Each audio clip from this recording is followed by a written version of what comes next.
Hi, this is Dinesh Gangasani. Welcome to my channel. Think about this.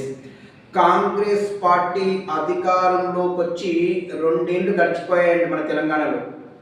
అయితే ఇక్కడ ఒక విషయం గురించి మనం మాట్లాడుకోవాలండి. ఇప్పటికీ కూడా ప్రభుత్వానికి అడ్మినిస్ట్రేషన్ మీద పట్టు రాకపోవడం అనేది ఇక్కడ మనం చెప్పుకోవాల్సినటువంటి ముఖ్యమైన విషయం అండి.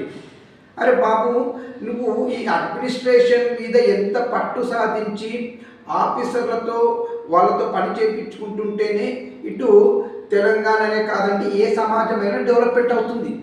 కానీ ఇక్కడ ఏమవుతుంది, గత 2 ఏళ్ల నుండి మనం ఒక్కసారి అబ్జర్వ్ చేస్తే వీళ్ళు అధికారంలోకి వచ్చినప్పటి నుండి నేటి వరకు అధికారులని బదిలీల మీద బదిలీ చేస్తున్నారండి. ఒక అధికారి ఒక ప్లేస్లో తన పోస్ట్ని అక్కడ వర్క్ని అర్థం చేసుకోవడానికి కొన్ని నెలల టైం పడుతుందండి. అతను ఇలా కుదురుకొని కొన్ని నెలలు వర్క్ చేస్తున్నాడో లేదో వెంటనే మళ్ళీ ట్రాన్స్ఫర్. ఇలా ఇప్పటి వరకు ఎన్ని బదిలీలు చేశారనేది లెక్క చూసుకుంటే చాలా ఉన్నాయండి అసలు. మరి ఇలా ఇష్టం వచ్చినట్టు అడ్డగోలు బదిలీలు చేయడము, ఇక వీటి బాధ తట్టుకోలేకనో మరి ప్రభుత్వంలో ఉన్నటువంటి పెద్దల టార్చర్ తట్టుకోలేకనో ఇప్పటికి కొంతమంది అధికారులు వీఆర్ఎస్ కూడా చూస్తున్నారు. ఏది ఏమైనప్పటికీ ప్రభుత్వము అడ్మినిస్ట్రేషన్పై పట్టు సాధించకపోవడం అనేది ప్రభుత్వం యొక్క వైఫల్యమే.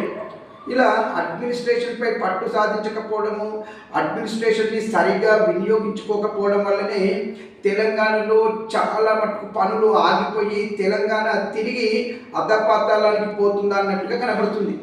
ఏది ఏమైనప్పటికీ ఇంకా మిగిలిన టైంలోనైనా ప్రస్తుత కాంగ్రెస్ ప్రభుత్వము అడ్మినిస్ట్రేషన్ పైన పట్టు సాధించి మొత్తంగా తెలంగాణ అభివృద్ధికి పాటుపడాలని నేను కోరుకుంటున్నాను. దీనిపైన మీ అభిప్రాయాలు కామెంట్ కూడా తెలియజేయండి. దినేష్ గంగ.